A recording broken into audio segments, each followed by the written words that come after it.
ಇಂದೇ ಡೌನ್ಲೋಡ್ ಮಾಡಿ ಮತ್ತು ನಿಮ್ಮ ನೆಚ್ಚಿನ ಶೋಗಳನ್ನ ಆನಂದಿಸಿ. ಎಲ್ಲಿದ್ದೀರಾ ಚಂದ್ರು? ಇಲ್ಲೇ ಕೆಲಸದ ಮೇಲೆ ಹೊರಗಡೆ ಬಂದಿದೆ ಅತ್ತೆ.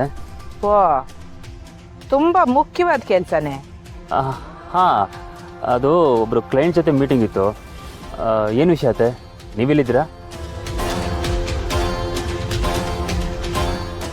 ಇಲ್ಲೇ ನೀನು ಹಿಂದೆ.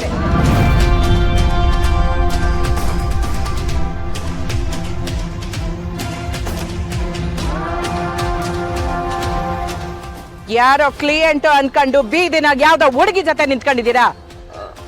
ಅತ್ತೆ, ಅವರೇ ಕ್ಲೈಂಟು.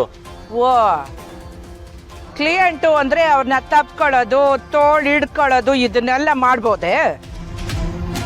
ಛೇ, ಇಂಥ ಕೆಲಸ ಮಾಡ್ತೀಯ ಅಂತ ನನ್ನ ಮನ್ಸ್ನಾಗೂ ಅನ್ಕೊಂಡಿರ್ಲಿಲ್ಲ. ಅತ್ತೆ, ಅದು ನನ್ನ ಮಗಳನ್ನ ಪಿರುತಿ ಮಾಡಿ ಲಗ್ನ ಆಗಿ ಈಗ ಅವ್ಳಿಗೆ ಹಿಂಗ್ ದ್ರೋಹ ಬಗ್ಯಕ್ಕೆ ನಿಂಗೆ ಮನ್ಸಾದ್ರು ಹೆಂಗ್ ಬಂತು ಚಂದ್ರು? ಕೊನೆಗೂ ನೀನ್ ಚಿಲ್ಲರೆ ಬುದ್ಧಿ ತೋರಿಸ್ಬಿಟ್ಟಿಯಲ್ಲ. ನನ್ನ ಮಗಳು ನಿನ್ನ ರಾಮ ಅಂತ ಅನ್ಕೊಂಡಿದ್ಲು, ಆದ್ರೆ ನೀನು 10 ತಲೆ ರಾವಣ ಅನ್ನೋದನ್ನ ನಿರೂಪಿಸ್ಬಿಟ್ಟಿಯಲ್ಲ. ನನ್ನ ಮಗಳಿಗೆ ಮೋಸ ಮಾಡ್ತಿರೋ ನಿನ್ನ ಸುಮ್ಕೆ ಬಿಡಕ್ಕಿಲ್ಲ ಚಂದ್ರು. ಅತ್ತೆ, ಪ್ಲೀಸ್ ನನ್ನ ಪರಿಸ್ಥಿತಿ ಅರ್ಥ ಮಾಡ್ಕೊಳ್ಳಿ. ನಾನು ಬೇಕಂತ ಹೀಗೆಲ್ಲ ಮಾಡ್ತಿಲ್ಲ. ಶಾ, ಮಾತಾಡ್ಬೇಡ ನೀನು. ಮಾಡ್ತಾ ಇರೋ ಕಚ್ಚಡ ಕೆಲ್ಸಕ್ಕೆ ಸಮರ್ಥನೆ ಬೇರೆ ಕೊಡ್ತಾ ಇದೀಯಾ. ಯಾವುದೋ ಇಕ್ಕಟ್ಟಿನ ಪರಿಸ್ಥಿತಿ ಸಿಕ್ಕಾಕೊಂಡು ನಾನು ಆ ಹುಡುಗಿ ಜೊತೆ ಓಡಾಡಬೇಕಾಗಿದೆ. ನಾನು ಬಸ್ಸಿಗೆ ಮೋಸ ಮಾಡಲ್ಲ ಅತ್ತೆ. ಹೆಣ್ರು ಇರ್ಬೇಕಾದ್ರೆ ಇನ್ನೊಂದು ಹೆಣ್ಣಿನ ಕಡೆಗೆ ತೆಪ್ಪು ದೃಷ್ಟಿಯಿಂದ ನೋಡೋದೇ ತೆಪ್ಪು. ಅಂಥದ್ರಾಗೆ ಬೀದಿನಾಗ ಯಾವ್ದೋ ಹುಡುಗಿ ಜೊತೆಯಾಗೆ ತಬ್ಬಿಕೊಂಡು ತೋಳಿಡ್ಕೊಂಡು ಮೈ ಕೈ ಮುಟ್ಟಿಸ್ಕೊಂಡು ಓಡಾಡ್ತಿದ್ಯಲ್ಲ, ಇದು ನನ್ನ ಮಗಳಿಗೆ ಬರ್ತಿರೋ ಮೋಸ ಅಲ್ವೇ? ಅತ್ತೆ, ಪ್ಲೀಸ್ ಅತ್ತೆ, ಸ್ವಲ್ಪ ನಾನು ಹೇಳೋದು ಕೇಳಿ. ನೀನ್ ಹೇಳೋದು ಬೇಕಾಗಿಲ್ಲ, ನಾನು ಕೇಳೋದು ಬೇಕಾಗಿಲ್ಲ. ನಿನ್ನಂತ ನಾಲಾಯಕ್ ಮನುಷ್ಯನ ಜೊತೆ ನನ್ನ ಮಗಳು ಸಂಸಾರ ಮಾಡೋದು ಬೇಕಾಗಿಲ್ಲ. ನಾನು ಇವತ್ತು ಸಂಜೆನೆ ನಿಮ್ ಮನೆಗೆ ಬಂದು ನಿನ್ ಯೋಗ್ಯತೆ ಎಂತದ್ದು ಅನ್ನೋದನ್ನ ನಿಮ್ಮ ಅವ್ವಂಗ್ ತಿಳಿಸಿ ನನ್ನ ಮಗಳನ್ನ ನನ್ನ ಮನೆಗೆ ವಾಪಸ್ ಕರ್ಕೊಂಡು ಹೋಯ್ತೀನಿ.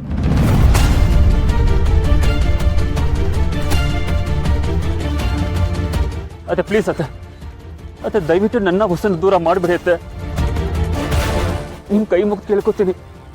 ನಿನ್ನಂತ ನಾಲಾಯಕ್ ಮನುಷ್ಯನ ಜೊತೆಯಾಗಿ ಸಂಸಾರ ಮಾಡೋದಕ್ಕೆ ನನ್ನ ಮಗಳನ್ನ ಬುಡಕ್ಕಿಲ್ಲ ಕಂಡ್ಲ. ನಿನ್ನ ಮನೆಯಾಗೆ ನನ್ನ ಮಗಳು ನಿನ್ ಪ್ರೀತಿ ಭಿಕ್ಷೆಗೆ ಬಿಕಾರಿಯಾಗಿ ಬಿದ್ದಿರೋದಕ್ಕಿಂತ ನನ್ನ ಮನೆಯಾಗೆ ಮಹಾರಾಣಿಯಾಗಿ ಮೆರಿತಾಳೆ. ಅತ್ತೆ, ಈ ವಿಷಯನ ದಯವಿಟ್ಟು ವಸು ಹತ್ರ ಹೇಳ್ಬಿಡಿ ಅತ್ತೆ. ಓ, ಹೇಳ್ದೆ? ನೀನ್ ಮಾಡಿರೋ ಈ ಗನಂದಾರಿ ಕೆಲ್ಸಕ್ಕೆ ನಿನಗೆ ಸನ್ಮಾನ ಮಾಡಿ ನನ್ನ ಮಗಳನ್ನ ನಿನ್ನ ನಂಬ ದಡ್ಡಿಯನ್ನಂಗ್ ಮಾಡ್ಬೇಕಾ? ಇಲ್ಲ, ಇವತ್ತೇ ಈ ವಿಷಯ ಎಲ್ರಿಗೂ ತಿಳಿಸ್ತೀನಿ. ಅತ್ತೆ, ಪ್ಲೀಸ್ ಅತ್ತೆ, ದಯವಿಟ್ಟು ದಯವಿಟ್ಟು ಹಾಗೆಲ್ಲ ಮಾಡಿಬಿಡಿ ಅತ್ತೆ. ನನ್ನ ಸಂಸಾರ ಹಾಳಾಗೋಗುತ್ತೆ.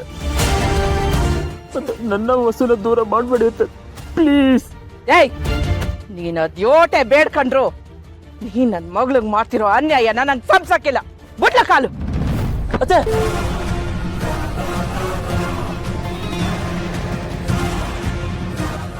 ವಸು